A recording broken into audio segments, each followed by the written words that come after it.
Good morning/afternoon, everyone. I'm excited to take you through a comprehensive exploration of human development across the entire lifespan. We'll journey from the very beginnings in the prenatal stage through the complex layers of psychological and biological growth, all while considering how culture and environment shape who we become. Let's dive into these fascinating insights together. Human development is a journey that begins at conception and continues all the way through old age. It unfolds across three key domains. First, we have biological development, which involves the growth of our body, brain, and physiological systems.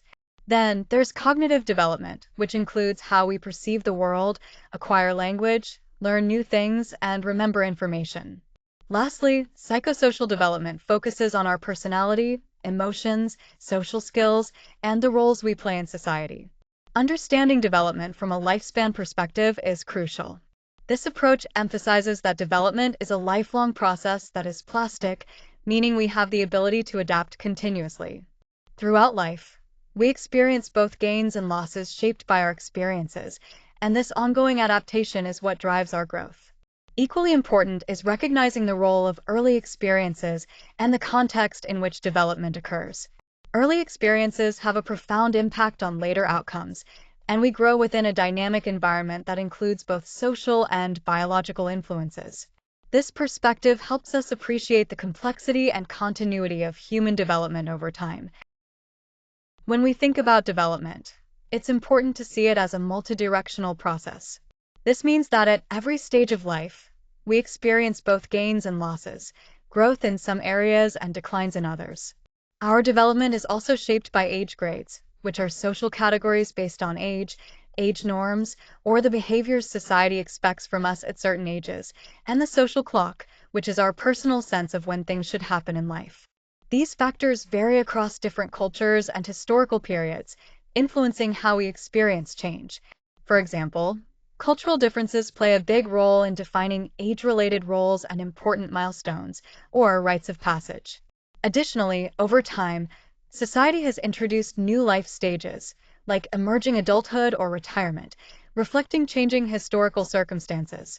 All of this shows us that development is not one size fits all. It varies widely depending on cultural background and historical context, so it's crucial to consider these perspectives when studying growth over the lifespan. Let's look at some of the key theories that help us understand human development.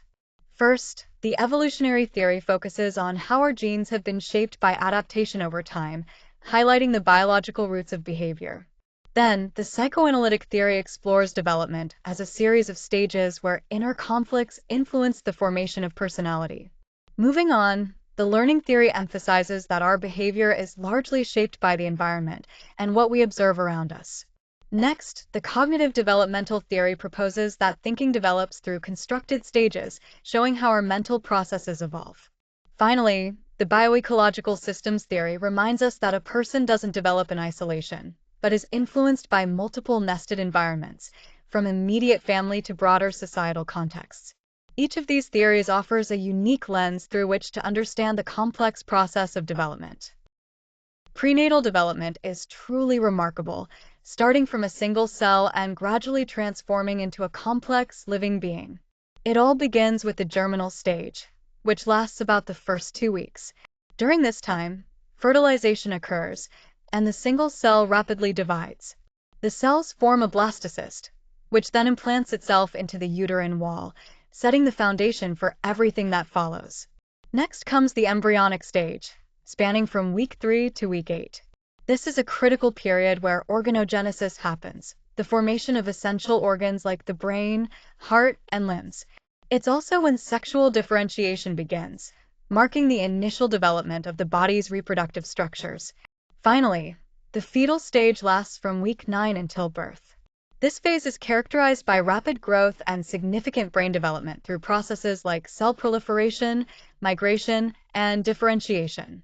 Key structures such as the neural tube, heart chambers, facial features, and external genitalia continue to develop.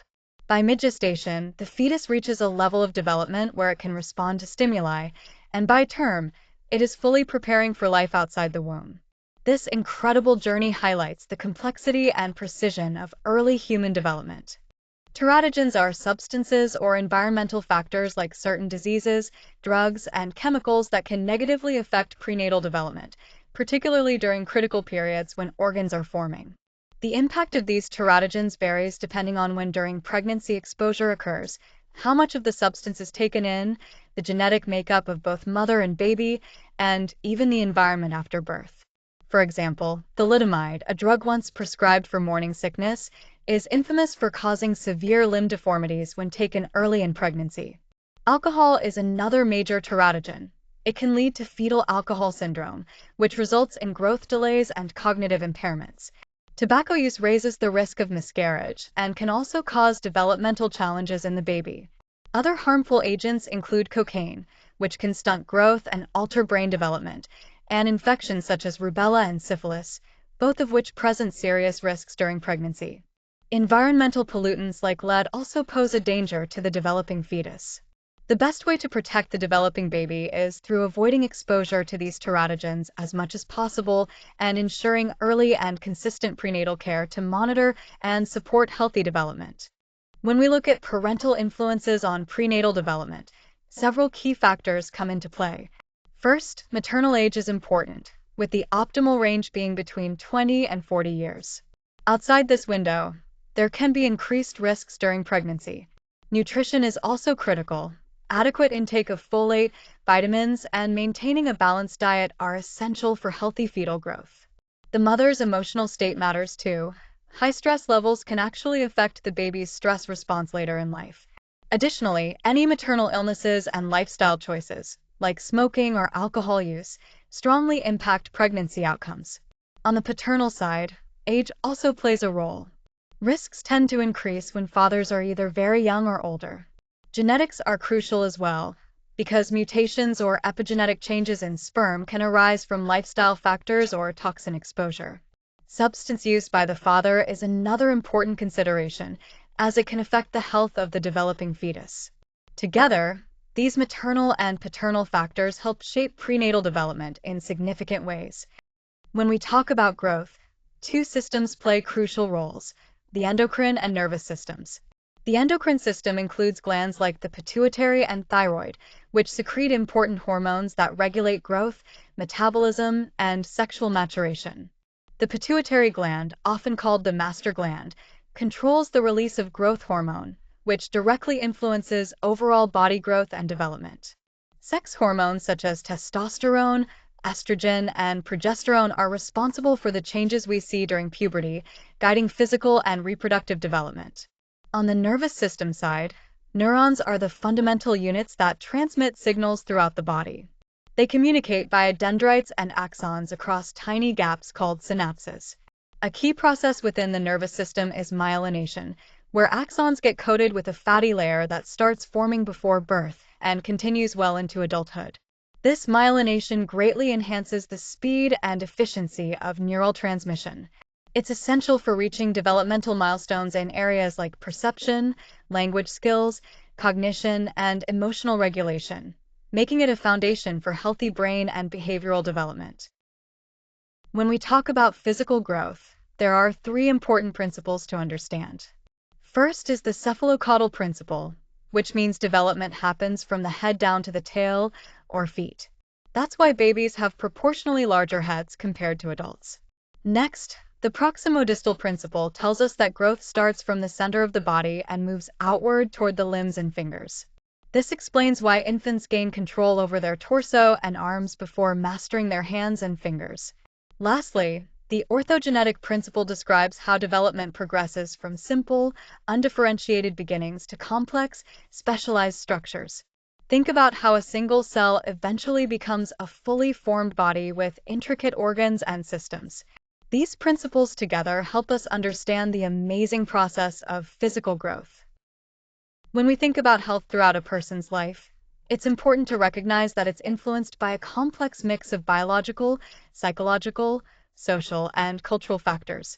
Our genetic makeup and what happens before birth set the stage, but these interact closely with our personality traits, how we cope with stress, the family environment we grow up in, and even broader aspects like socioeconomic status and cultural traditions. Access to healthcare also plays a crucial role. Psychological well-being, including feelings like happiness and optimism, has been shown to have a positive impact on longevity. On top of that, social elements such as family support, education related to health, and shared cultural norms shape the choices we make and our overall health outcomes. So, rather than looking at health in isolation, we need to understand it as a dynamic system where all these factors are interconnected and constantly influencing one another. When we talk about personality, we're looking at several key components. First, there are dispositional traits, which are stable patterns like extroversion that tend to stay consistent over time. Then we have characteristic adaptations, which include our goals, motives, and coping styles. These can change depending on our circumstances. Finally, life stories are the narratives we create about ourselves that help give our lives meaning and shape our identity. Moving on to self-concept, this is essentially how we view ourselves, while self-esteem reflects how we evaluate our own worth. Understanding the difference between these two is crucial in grasping how people develop psychologically. Several theories shed light on personality and self. Psychoanalytic theory, for example, looks at lifelong psychosocial conflicts, as outlined in Erikson's stages of development.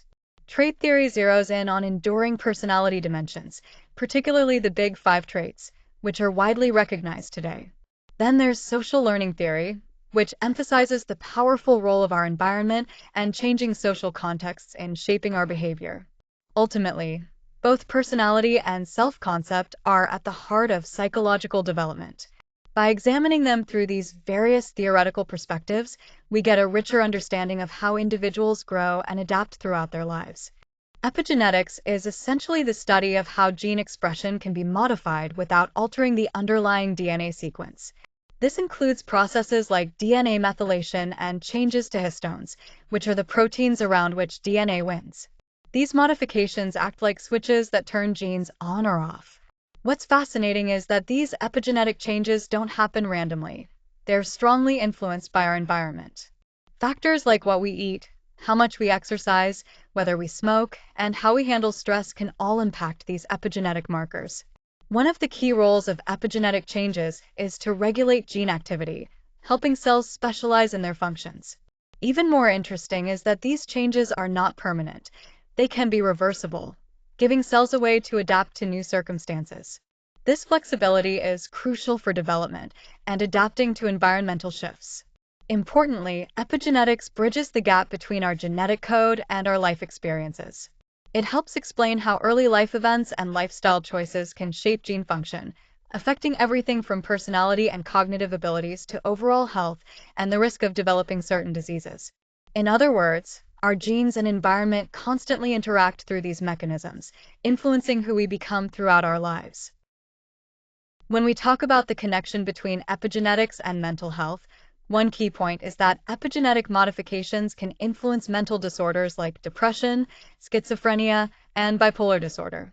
These changes affect genes that are crucial for how our brains function, which can impact behavior and mood. Another important aspect is how early life stress affects us. Stress experienced in childhood can lead to epigenetic changes that heighten our physiological stress responses later in life, making it harder to cope with challenges. Epigenetic markers also hold promise as potential biomarkers. This means they could help us diagnose mental health conditions more accurately and even predict how well someone might respond to certain treatments. There's also intriguing research into whether trauma-induced epigenetic changes can be passed down to future generations. While this idea of inherited epigenetic changes is still being explored and evidence is limited, it raises important questions about how trauma might affect not just individuals but their descendants as well. Finally, the concept of the epigenetic clock is fascinating. It's a way to measure biological aging based on epigenetic changes, and this clock correlates with life expectancy and overall health, giving us insights into aging processes and potential interventions.